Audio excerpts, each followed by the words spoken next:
नमस्कार शेतकरी बांधवांनो, तर कर्जमाफीबद्दल एक महत्त्वाचे अपडेट आपण या व्हिडिओमध्ये जाणून घेणार आहोत.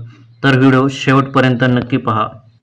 तर जय शिवराय मित्रांनो, थांबा, आजची बातमी लाखो शेतकऱ्यांचं नशीब बदलू शकते. मुख्यमंत्र्यांनी विधानसभेत 2 मोठ्या घोषणा केल्या आहेत आणि या निर्णयामुळे हजारो नव्हे तर लाखो शेतकऱ्यांना थेट फायदा होण्याची शक्यता आहे. पण नेमकं काय बदललं? शेवटपर्यंत नक्की पहा. जय शिवराय मित्रांनो, राज्य सरकारच्या पुण्यश्लोक अहिल्यादेवी होळकर शेतकरी कर्जमुक्ती योजनेत आता मोठा बदल करण्यात आलेला आहे.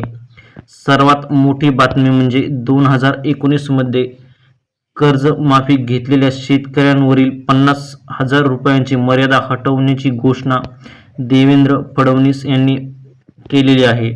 म्हणजेच पात्र असलेल्या शेतकऱ्यांना आता 2 लाख रुपयांपर्यंतचा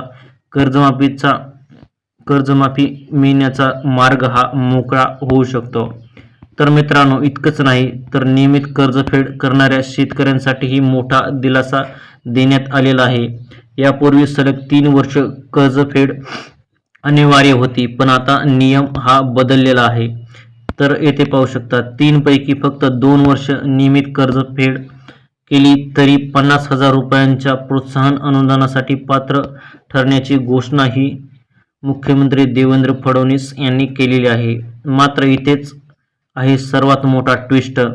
घोषणा झाली आहे, पण अजून अधिकृत जी.आर आलेला नाही. प्रत्यक्ष अंमलबजावणीची तारीख ही जाहीर झालेली नाही. म्हणून आता राज्यातील लाखो शेतकऱ्यांचं लक्ष सरकारच्या पुढील आदेशाकडे लागलेलं आहे. जी.आर कधी येणार, पात्र यादी कधी लागणार आणि प्रत्यक्ष कर्जमाफी कधी खात्यात येणार? तर मित्रांनो, याबाबतचं प्रत्येक अधिकृत अपडेट आम्ही सर्वात आधी तुमच्यापर्यंत पोहोचवणार आहोत. म्हणून व्हिडिओला लाईक करा, शेतकरी मित्रांना शेअर करा आणि चॅनलला सबस्क्राईब करून बेल आयकॉन नक्की दाबा. जय हिंद, जय महाराष्ट्र.